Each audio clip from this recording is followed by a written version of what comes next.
Bago nga tayo magsimula ay isang malaking shoutout kay Edmond Cubal Supnet, Ronald Verbosidad, Chodoro Alonso, Mario Martir, Jamie Amadar. Almost 18 days na nga lang at magsisimula na ang FIBA Olympic Qualifying Tournament kung saan ang Latvia nga ang masasabi nating pinakamabigat na makakalaban ng Gilas Pilipinas dahil ito nga ay FIBA number 6 sa world ranking.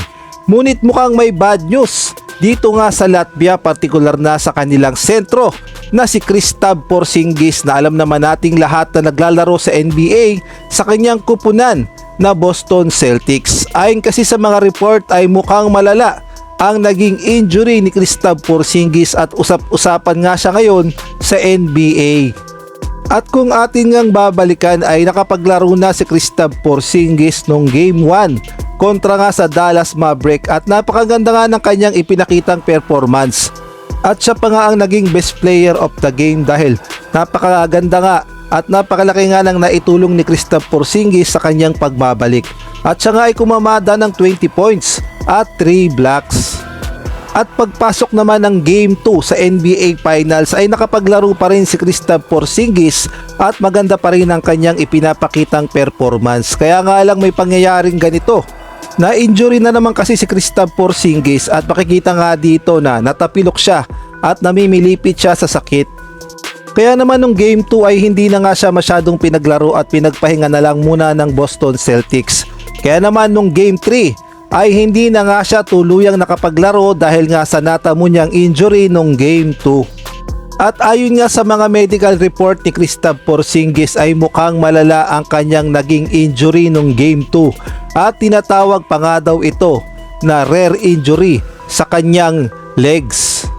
At pinaliwanag na rin ito ng mga doktor at tinatawag nga daw nila na rare injury ito sa nangyari nga dito kay Kristaps Porzingis, kaya naman hindi nga siya nakapaglaro nung Game 3. At questionable din si Kristaps Porzingis sa Game 4 at mukhang hindi na talaga siya makapaglalaro dahil napaka-rare nga ng kanyang leg injury at iniingatan pa rin ang magiging karera ni Kristaps Porzingis, kaya naman pinag-iingat na siya at mukhang tagilid na siya na makabalik sa NBA Finals sa Boston Celtics.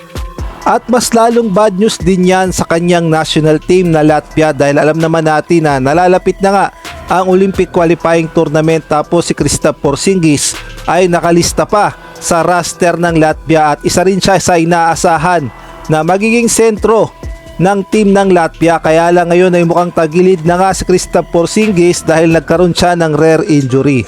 Sabihin na natin magiging advantage ito sa Gilas Pilipinas dahil baka hindi na makapaglaro si Kristaps Porzingis sa Latvia at pwede nating tapatan pa ang kanilang mga natitirang sentro.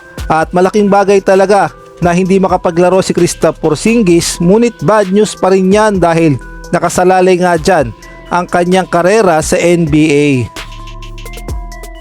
Sa ibang balita naman, meron nga tayong bagong Gilas prospect sa katauhan ni DJ Fener, isang Pilipino-American na naglalaro ngayon sa Europa. Siya nga ay may height na 6'6" at siya ay power forward. At masasabi nating napakaganda ng kanyang ipinapakita ngayon sa Europa at talaga namang may galaw ito. At siya nga daw ay pinagkukumpara kay Kobe Bryant dahil idol niya rin mismo itong si Black Mamba Kobe Bryant.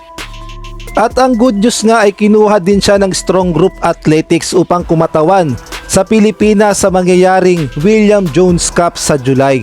Ganyan nga kagaling itong si DJ Fener at nakuha siya sa Strong Group Athletics. Kaya naman panuorin natin ang buong highlights ng laro ni DJ Fener at kayo nang bahalang humusga kung karapat dapat pa siyang makapasok sa Strong Group Athletics at baka naman in the future ay makapasok din siya sa Gilas Pilipinas.